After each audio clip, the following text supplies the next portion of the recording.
sa ngayon. So, kaya nga, sa tingin niya, sa Actually, ano nga nakakatuwa kasi parang nag-tiyempo din kami dito sa scene na parang medyo uso yung EDM, electronic music. So parang nung una inisip ko din parang maging okay kaya na at least maging different kami. Yung parang, di ba, parang ang uso ngayon EDM. So parang nung una sabi namin, bakit okay mag-work kaya ito?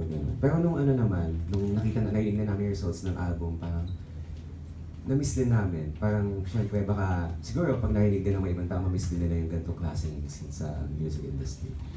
So, ito na lang. Anong meron sa album nyo? Anong meron sa inyo bukod sa pagiging duo nyo? Kasi di ba, ang daming mga artists, ang daming mga singers. Anong meron sa inyo para bilhin nila tong Mix and Maya?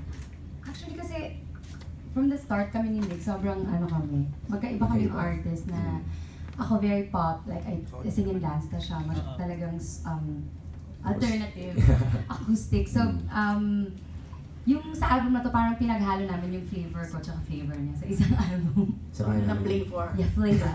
Yun. So, yeah. At first, medyo nahirapan din kami mag-adjust sa isa't isa kasi sobrang magkaiba talaga kami. Pero nung tumagal, parang medyo, parang it works somehow kahit sobrang magkaiba kami na style. Sabi nga nila parang yung boses namin sobrang magkaiba yung tone. Pero pag nagsama parang magic lang. Magic.